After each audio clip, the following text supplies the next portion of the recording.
Hello and welcome to another video from Midas Touch Toys, Games, Collectibles. And today we are looking at something very rare and very old indeed. We are looking at the 1961 release by Bell Toys from their TV tie-in series of TV projectors. And this particular one we are looking at today is from Gerry Andersons Supercar. And this is the box that it comes in.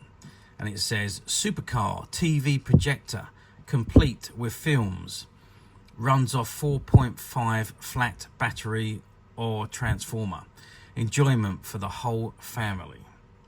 Okay, so that's the front of the box. I'm just going to turn the box round to the back, and as usual with these old boxes, there's nothing on the back. So let's just drop it down to the top, and it says based on the TV series Mike Mercury in Supercar, filmed in Super Marionation, produced by Bell Toys Limited, made in England. Copyright 1961, AP Films Limited and ATV Limited. Let's just turn the box to the side, and it says Superman Home TV Projector. And then if we go to the bottom, it says Supercar Projector and Films. And again to the side, Supercar Home TV Projector. Okay, that is the box. Let's open it up. And I'm excited for this. Let's have a look at what we got inside. Okay, so I've opened the box up and this is what we've got. So we've got some film strips in here, which I really don't want to remove just in case I damage them in any way. We've got obviously this is the projector, and apparently it takes batteries. We'll have to look at that in a second and see how the batteries go in. Let's just take the instructions out. And I'm very dubious about touching the film because it's very old and I don't want to cause any damage to it. Okay, so it says here, there we go. So tensioner, locking slide film, posts, sprocket wheel, handle, battery, handle post, film, right hand corner post. So you pop the battery in there. And it says here, to operate Bell Projector Deluxe model, open the Bell Projector by drawing back locking slide at top of casing and remove handle which is attached to handle port. Place 4-volt battery in position as shown in diagram, making sure that good connection is made against brass contacts A and B. Be certain that the bulb is making contact in point C before closing projector. Place handle on handle spindle and turn to a horizontal position, i.e. pointing towards the bulb. Remove handle and gently close projector, pushing the locking slide forward to secure. Insert handle in hole provided and the projector is ready to operate. To operate, always turn handle in clockwise direction. No screen is necessary as the picture can be shown on any light coloured surface.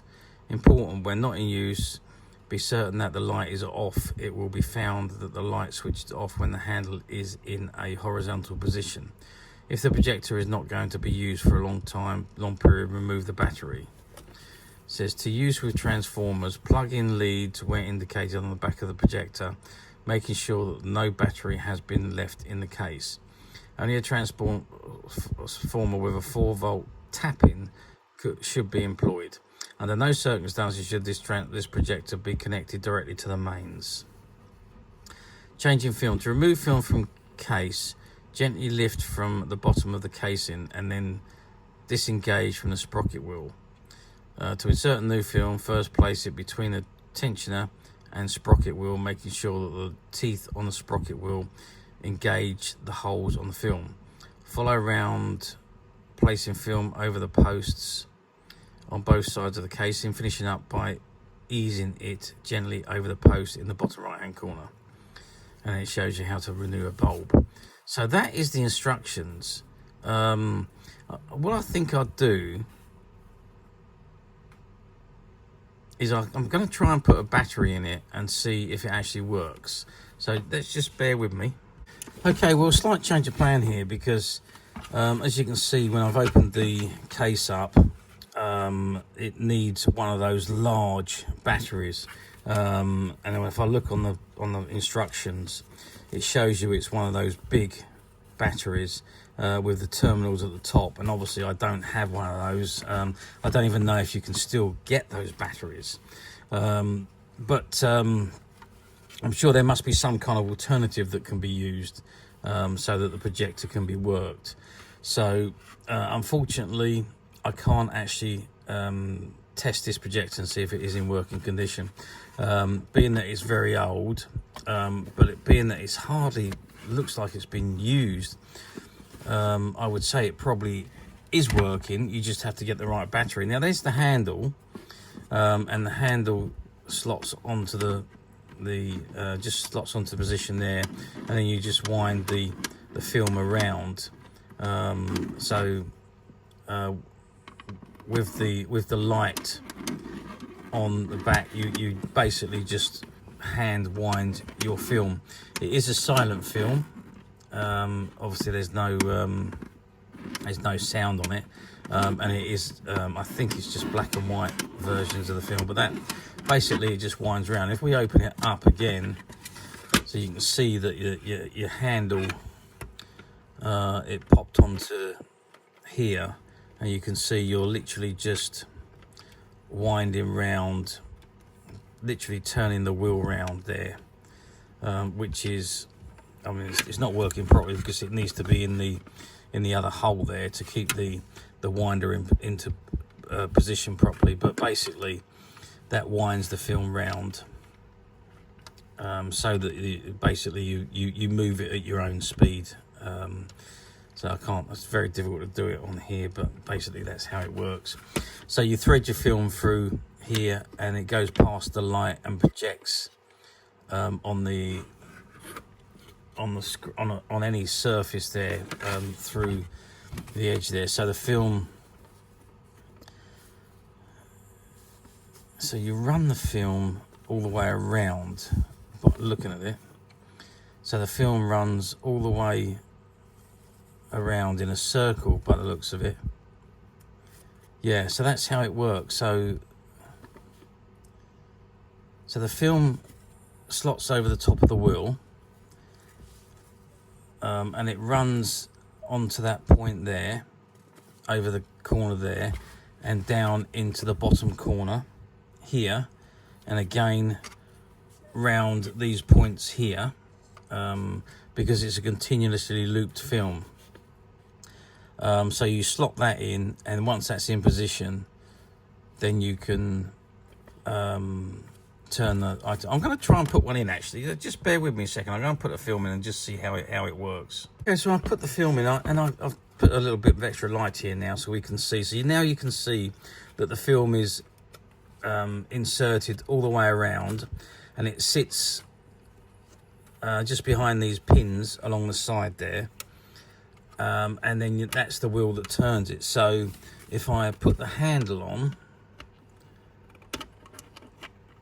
I don't know if I'm going to be able to do it without closing it up, but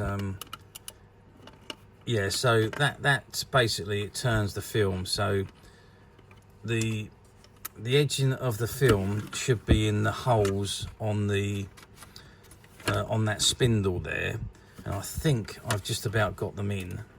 Yeah, so if I turn it,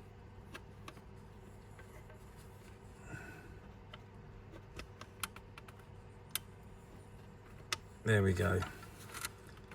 So it's difficult to do while the film's not, while the actual box is not closed. But if you can see the holes on the edge of the film there, and they slot into the tabs on top of the spindle, and that is what actually turns the film. So if we close it up,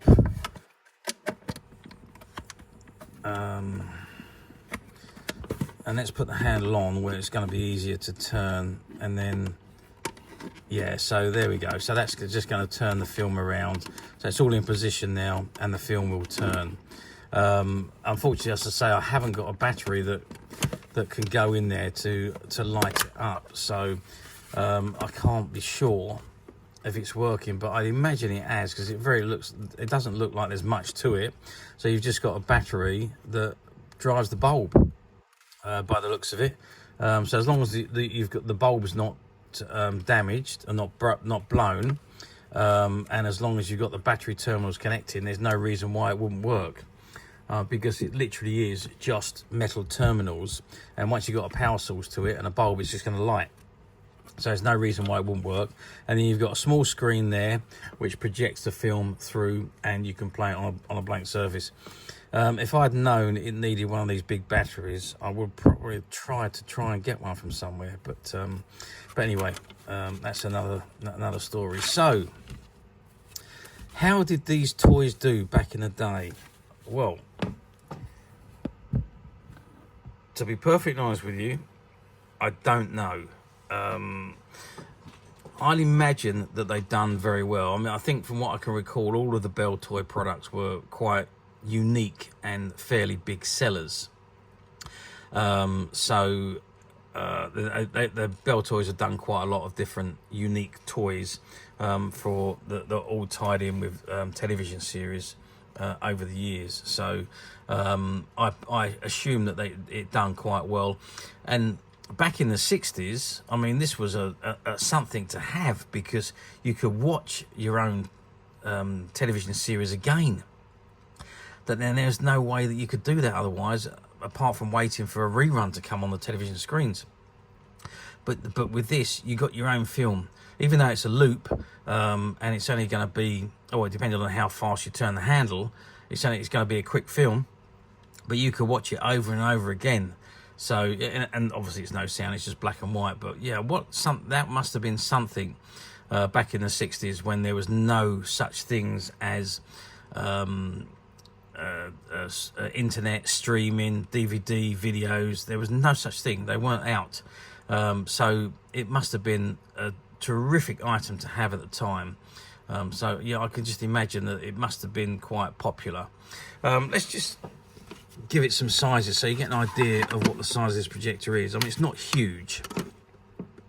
So you're looking at from the back end to the end of the nose there, you're looking at 15 centimeters. And if we measure from top to bottom, again we're looking at 15 centimeters from the top of the switch to the bottom of the stand. And width wise, or thickness wise, we're looking at 4 centimeters. So it's a fairly small projector. It's very lightweight, and I shouldn't imagine that it would need to be heavy. Mind you, once you've got the battery in it, it's going to add quite a bit of weight to it, because they were big, heavy batteries. So yeah, I'd imagine that would add quite a bit to it. But yeah, now obviously from 1961 to 2024, we're talking 63 years old. And I must say, I mean, this item looks in fantastic condition. The films are in fantastic condition. And if I had a battery, we'd know for sure if it was working or not. But as I say, I can't see any reason why it wouldn't work, because it's a very, very simple system. It literally is just a bulb on electric current, and the battery supplies the current. So there's no reason why it wouldn't work. I say, if the bulb's gone, then it's just a replacement bulb, which is very easy to get and very easy to insert. So I would say it's in full working condition. So finding one like this, especially in this condition, which is almost mint, in the original box with the instructions and the films, is, well, I'd have to say almost impossible.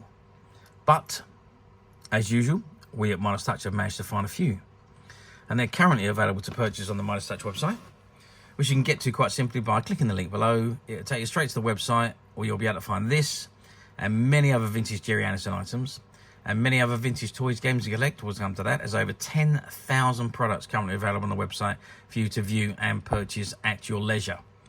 And don't forget to hit the subscribe button, because we're uploading videos for every new item that goes into the website. There will be something for everybody, and I am absolutely positive you are not going to want to miss this, because we literally have thousands and thousands of new products which we're shooting videos for and uploading on a daily basis. So if there's something in particular you are looking for, something old that you've never been able to find, something quirky you might want to buy for a friend, or maybe just something from your childhood that you'd like to own again to help you recuperate those long lost childhood memories. Well, stay tuned, keep watching, because you never know, the next item we upload could be that item you've been looking for. Okay, that is it for me on this particular item. I do hope you've enjoyed this very short video. Thanks for watching, and we'll see you again soon.